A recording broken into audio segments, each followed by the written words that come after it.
when I pushed open the glass doors of Holt & Partners. The familiar scent of cedar drafting tables and fresh ink on blueprints wrapped around me. Usually, that smell meant stability, my world, my work, my home for the last 12 years.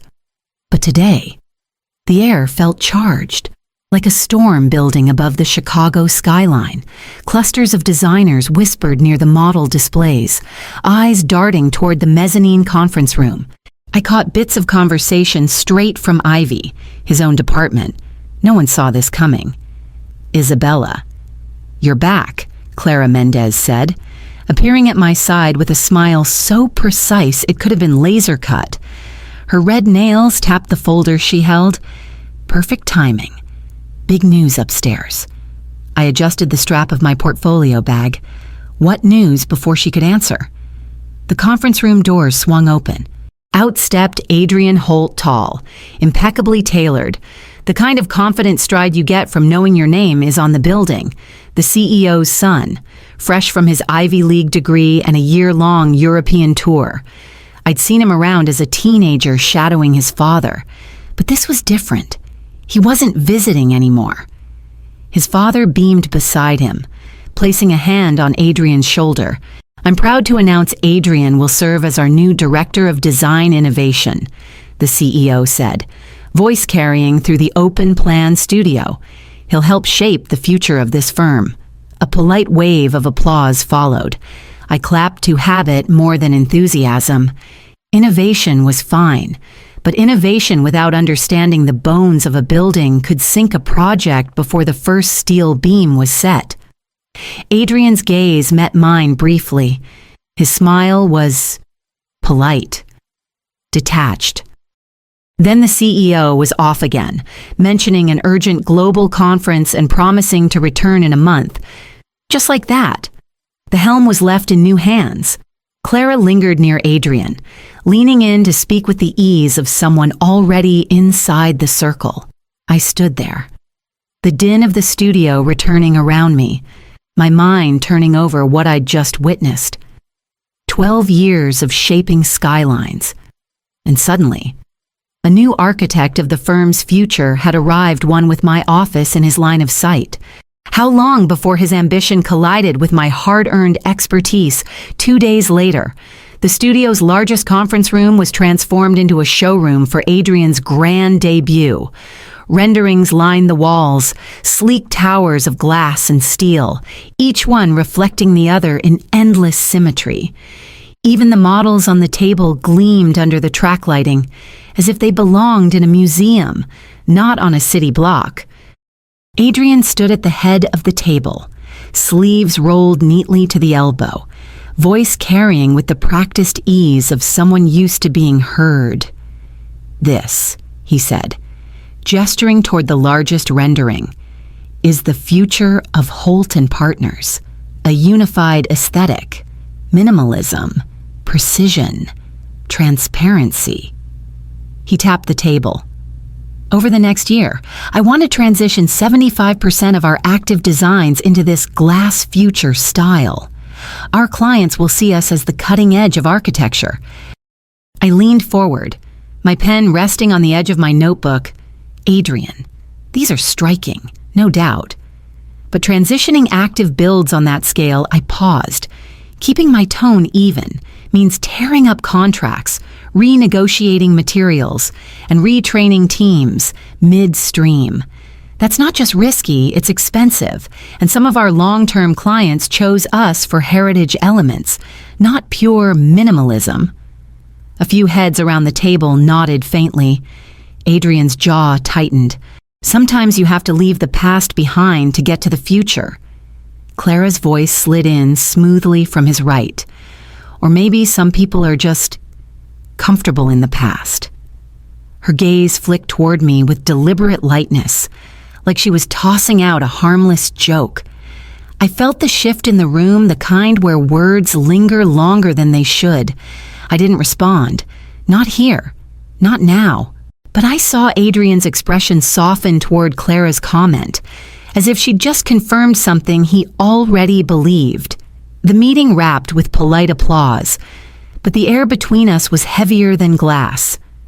Would Adrian step back and weigh my concerns, or was he already convinced I was the obstacle he needed to remove? The shift started quietly, so quietly that if I hadn't been looking for it, I might have missed it.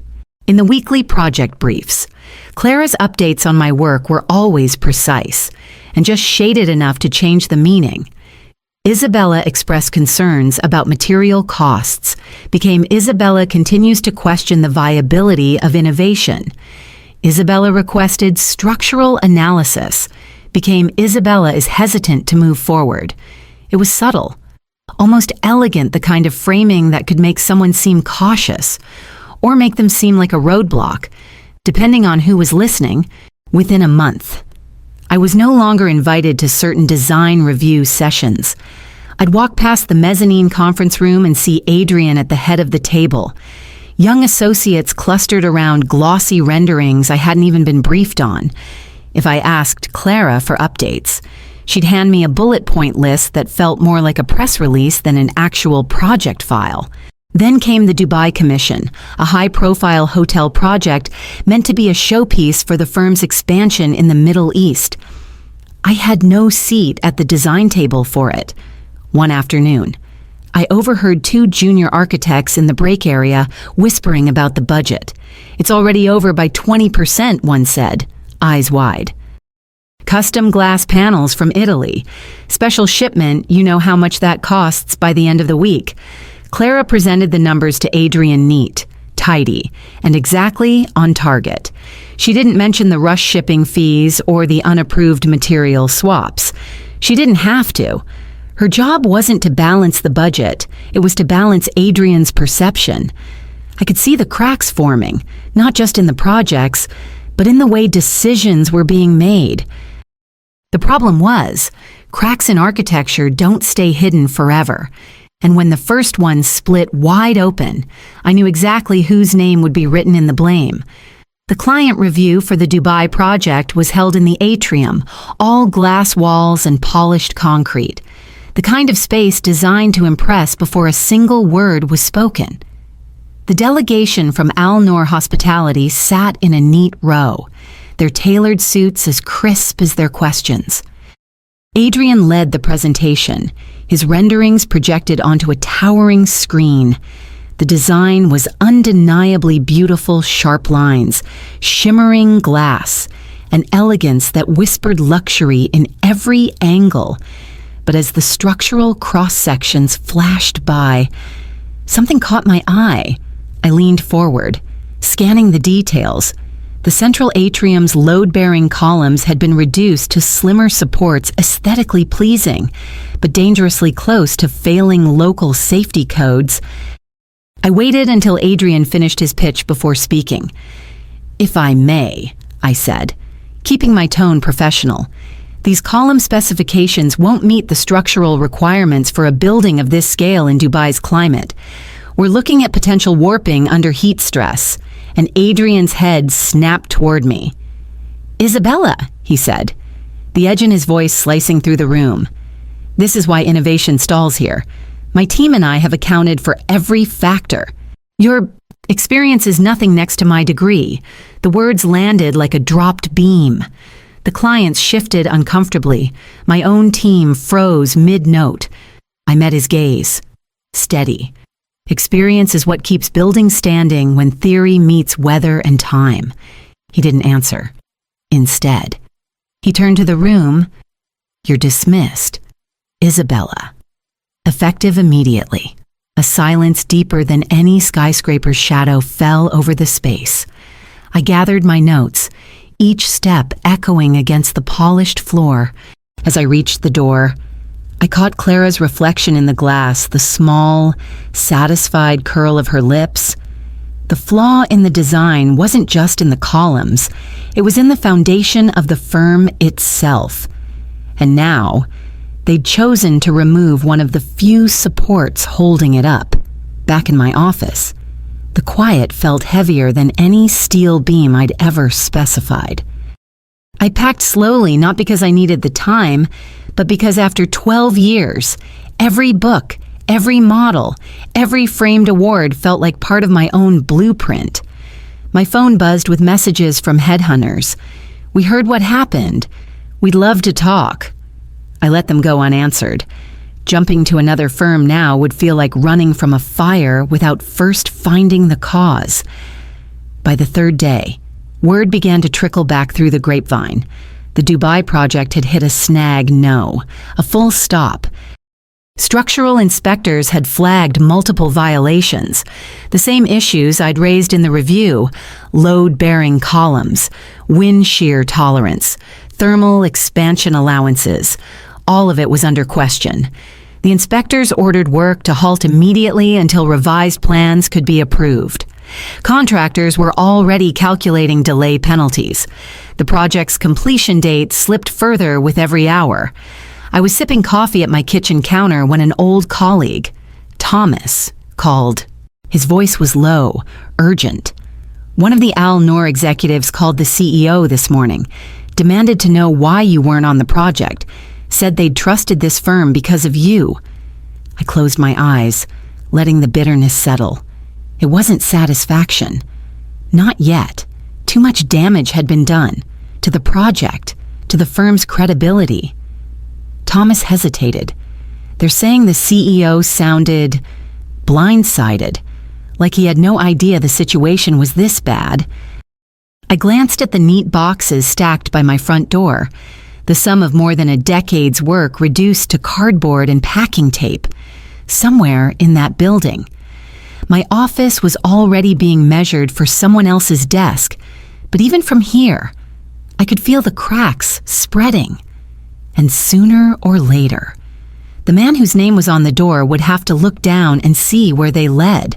It was late afternoon when my phone rang an international number I recognized instantly. "Isabella."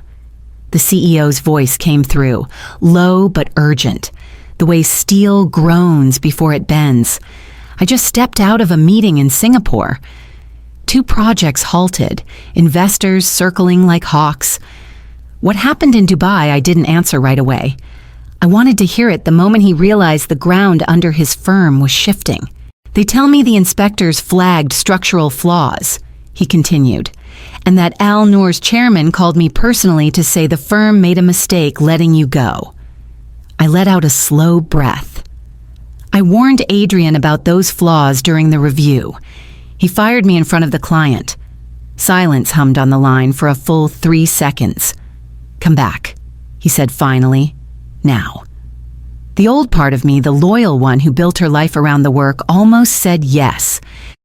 But that part had been stripped down, beam by beam, over the past month. "I will," I said, "but only if the truth comes out. All of it. The altered reports, the budget games, the decisions that put this firm at risk." His inhale was sharp, decisive. "Agreed. I'll be back in 48 hours. We'll deal with this together." When the call ended, I stood at my window, watching the winter light bounce off Chicago's skyline. My skyline. Every building a chapter in a story I wasn't finished writing. Somewhere. Adrian was sitting in my old conference seat, believing he still had the advantage. He didn't know the CEO was already on a plane home, and he had no idea that when I walked back into that building, I wouldn't be returning quietly. 2 days later, the boardroom felt colder than usual, the kind of chill that had nothing to do with the air conditioning. The CEO sat at the head of the long walnut table, flanked by senior partners. Adrian occupied the chair to his right, jaw set, eyes fixed on a point somewhere above my head. Clara sat 2 seats away, her posture flawless, her expression unreadable. The CEO's voice cut through the tension. "Isabella, you asked for this meeting. Show us."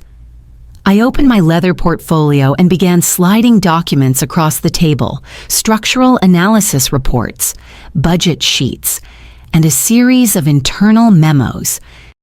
"These," I said, "are the original specifications for the Dubai project." I tapped a second set of papers. "And these are the revised versions submitted under Clara's oversight. The differences aren't just aesthetic, they compromise safety. One of the partners frowned, comparing columns of figures. The materials budget was reduced. Not exactly, I said. The numbers were altered to hide the overages. Here I turned to the projector and brought up side-by-side timelines, each dotted with edits and initials. Clara's initials. Murmurs moved down the table. Adrian's eyes narrowed as he scanned the evidence, his earlier composure slipping.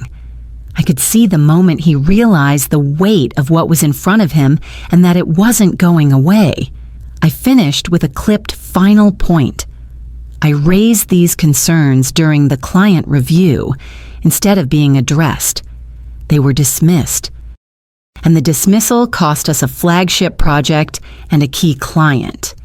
The CEO leaned back, studying Adrian. "Is this true?" Adrian opened his mouth, then closed it. His gaze flicked to Clara, searching for an anchor. But for once, she had none to give. The silence in that moment was louder than any accusation. I let it hang there, the evidence spread across the table like an unrolled blueprint. Whether Adrian could admit it out loud or not, the truth was now built into the foundation of the firm, and there would be no demolishing it without everyone seeing the cracks. Clara's voice was smooth, almost soothing, as if she could calm the storm by controlling its tone. "Everything I did was to protect the firm," she said, her hands folded neatly on the table, "and to protect Adrian. He was bringing in a new vision. I couldn't let outdated thinking derail it." The CEO's gaze was steady, his expression carved from the same stone as the courthouse downtown. Protecting someone doesn't mean lying to clients and altering internal reports. That's not loyalty. Clara, that's sabotage. She kept her posture impeccable. But I caught the flicker in her eyes, a calculation gone wrong. "I was following orders," she said, glancing toward Adrian like he might throw her a lifeline. But Adrian didn't speak. His shoulders were squared, his jaw tight, as though acknowledging her claim might take him down with her. The CEO didn't wait for further explanation. "Clara Mendez, your employment here is terminated effective immediately. Security will escort you to collect your belongings." Her exit was as silent as it was swift. No protests, no tears, just the faint click of her heels fading down the hallway. The CEO turned back to the table. "This firm's reputation is built on two things: integrity and design excellence. We've jeopardized both in recent weeks." His eyes shifted between Adrian and me. "It's time to repair the damage. Together." I raised an eyebrow. "Together, you will co-lead the new flagship commission, the Riverfront Cultural Center. It will combine the heritage design our clients trust with the innovation that will carry us forward. Isabella, you bring the structural and client relationships. Adrian, you bring the modern edge. I expect nothing less than your best." The words hung in the air, heavier than any blueprint. Adrian finally met my eyes. There was no smirk now, no dismissive tilt of the head, just the quiet recognition that neither of us could do this alone. For the first time in weeks, I let myself picture it, a project where tradition and ambition didn't have to cancel each other out. Whether we could build that kind of partnership was another matter entirely. The first planning session for the Riverfront Cultural Center began with 2 stacks of sketches mine, filled with sweeping arches and warm stone facades, and Adrian's, a sleek grid of glass and steel. We sat across from each other in the project war room, the river glinting through the floor-to-ceiling windows behind him. "This curve here," I said, pointing to the main atrium on his rendering, "won't carry the weight you're proposing without reinforced trusses. Otherwise, we're inviting structural creep in less than a decade." Adrian leaned over the table, pen in hand. "If we integrate a carbon fiber core here, we can keep the curve and still meet load requirements. It's lighter and stronger." I studied the adjustment, surprised at its practicality. That could work. Over the next few weeks, our debates became the rhythm of the project. I'd challenge his materials for durability. He'd counter with innovations that made them viable. He'd push for floor-to-ceiling transparency. I'd negotiate for strategic shading to preserve energy efficiency. It wasn't harmony, exactly, but it was progress, the kind of push and pull that kept a design honest. The first client preview was a small gathering in the studio's presentation lounge. We unveiled the 3D model together, heritage stonework anchoring the base, rising into crystalline tiers that reflected the river like liquid light. The clients walked around the model slowly, murmuring in a mix of awe and approval. "This," one of them said finally, "feels like it belongs to the city's history and its future." After they left, I caught Adrian watching the model with an expression I hadn't seen before. Not pride exactly, but something quieter. Respect. "Maybe we make a good team," he said, almost like he was testing the words. I allowed a faint smile. When we're not trying to prove each other wrong, the launch was weeks away. But for the first time, I felt the project had a fighting chance, and maybe so did we. The question was whether that fragile balance would hold when the spotlight hit. The morning of the unveiling, the Riverfront Cultural Center rose against the horizon like it had always belonged there, stone shoulders rooted in the riverbank, glass towers catching the first light like they were made to hold it. Reporters clustered near the entrance, their lenses flashing against the polished facade. Inside, the atrium hummed with voices in half a dozen languages. Clients from Europe, Asia, and the Middle East had flown in, their eyes scanning every curve, every line. When the ribbon was cut, a wave of applause filled the space, echoing off the vaulted ceiling we'd argued over for weeks. As the tours began, I trailed a group of investors past the exhibit halls. I caught snippets of their praise world-class engineering, visionary use of light, respect for heritage. Those words meant more than the awards I knew were coming. They meant we'd built something that worked structurally, aesthetically, and for the city, near the model display. Adrian was speaking with a delegation from Tokyo, explaining the layered facade system we'd fought to keep. When our eyes met, he gave a small nod, no smugness, no rivalry, just acknowledgement. By late afternoon, the CEO gathered us in the upper terrace, the river and skyline stretching behind him.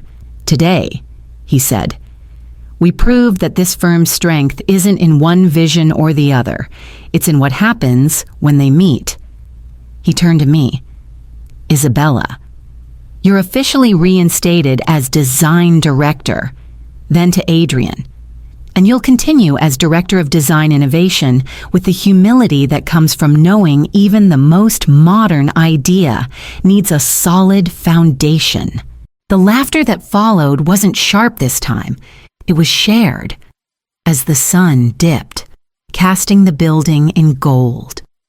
I stood beside Adrian, watching the light slide across the glass. For the first time, I didn't see two competing designs stitched together. I saw a single, living structure, the product of two visions finding common ground. Sometimes, the strongest structures aren't built from one blueprint.